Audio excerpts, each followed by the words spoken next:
కేంద్ర మంత్రి కిషన్ రెడ్డి మాట్లాడుతున్నారు. లైవ్ చూద్దాం.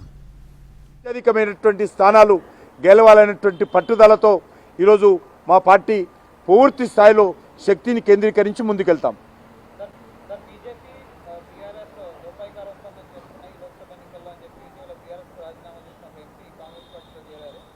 ఆయన అడిగి ఏందో ఆ సాక్ష్యాలు అడుగు మనొకటి చెప్పా. నేను ఒకటన్నా నేను చెప్తున్నా ఇప్పుడు అన్నీ నేను అనేక ఆధారాలు కాంగ్రెస్ పార్టీ బీఆర్ఎస్ ఒకటే నేను గతంలో కూడా చెప్పాను కాబట్టి ఒక్కటనే చెప్పానండి.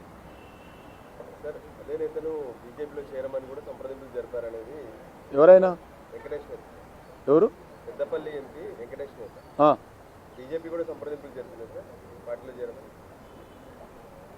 ఎవరైనా బీజేపీలో చేరుతా అంటే చేరొద్దంటమా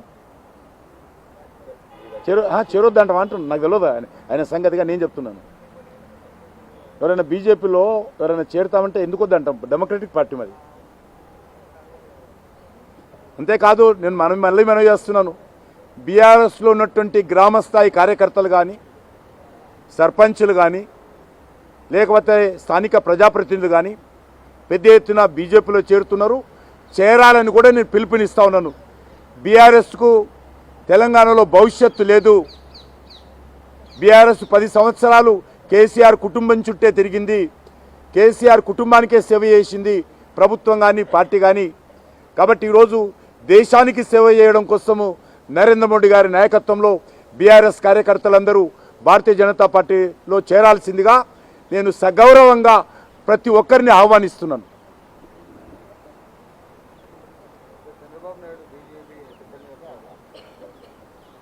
నాకు తెలియదు, అది ఆంధ్రప్రదేశ్లో అడుగు. తెలంగాణ విషయం నేను ఇప్పుడే స్పష్టంగా చెప్పినా నువ్వు లేట్ వచ్చినావు. మనం చెప్పినా కదా నేను తెలంగాణలో అన్ని సీట్లకు పోటీ చేస్తామని. నేను అన్ని సీట్లకు భారతీయ జనతా పార్టీ 17 సీట్లకు పోటీ చేయబోతున్నాం. నేను చెప్పినాక మీరు ప్రశ్నగా నేను క్లియర్గా ఇచ్చినాక మీకు ఎందుకు ఇంకా 17 సీట్లు భారతీయ జనతా పార్టీ అభ్యర్థులు తెలంగాణలో పోటీ చేయబోతున్నారు. మెజార్టీ సీట్లు గెలవబోతున్నాం. ఇస్తా లిస్ట్ ఇస్తా కదా. లేట్ వచ్చినావు నువ్వు. నేను చెప్పాను రేపు పార్లమెంట్ బోర్డు రేపు ఎలక్షన్ కమిటీ మీటింగ్ ఉందని కూడా చెప్పాను. ఇక్కడనే తెలంగాణ ఎలక్షన్ కమిటీ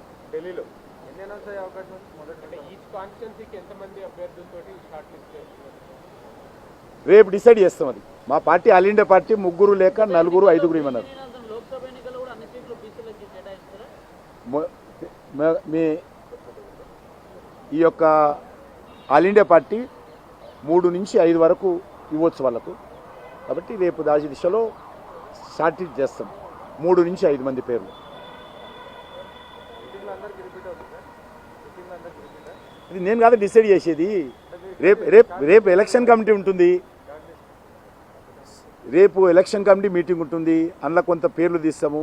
ఫైనల్ నిర్ణయం అంతా కూడా సెంట్రల్ పార్లమెంట్ బోర్డు నిర్ణయిస్తుంది. ఏంది ఒక పార్లమెంటు నుంచి ఎంతమంది సీట్లు షార్ట్ లిస్ట్ చేస్తారని జరిగితే 3 నుంచి 5 వరకు చేయొచ్చు. ఆ రకంగా మా సాంప్రదాయం ఉంది పార్టీలో. రేపు డిసైడ్ చేస్తాం.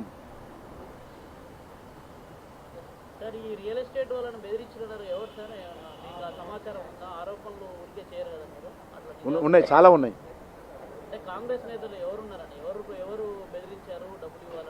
మంత్రులు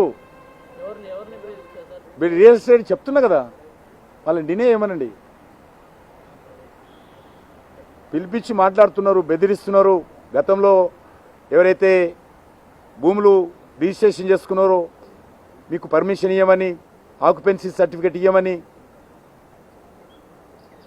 మాకు టార్గెట్ పెట్టింది సెంట్రల్ పార్టీ. కాబట్టి మాకు ఇంత డబ్బులు కావాలని ఇష్టారాజ్యంగా వసూలు చేస్తున్నారు.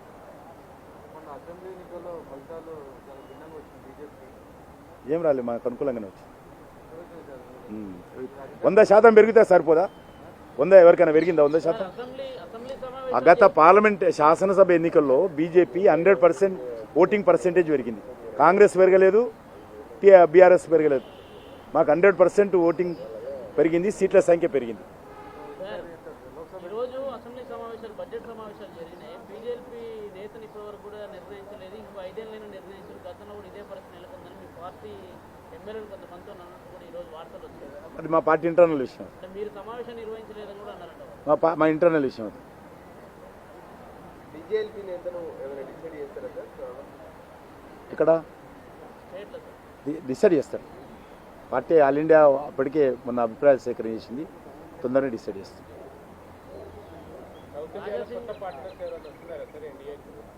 తెలంగాణలో లేరు, తెలంగాణలో స్వతంత్రంగా అన్ని సీట్లకు పోటీ చేస్తాం. ఎవరైనా సపోర్ట్ చేసినా అవుట్ సైడ్స్ని సపోర్ట్ చేస్తాం. నాకు తెలియదు. ఇంకా సీట్లే కలదు, ఇప్పటి నుంచి తొందర ఎందుకే బాబు. ఇప్పుడైతే అధికారంలోకి వస్తాం తప్పకుండా.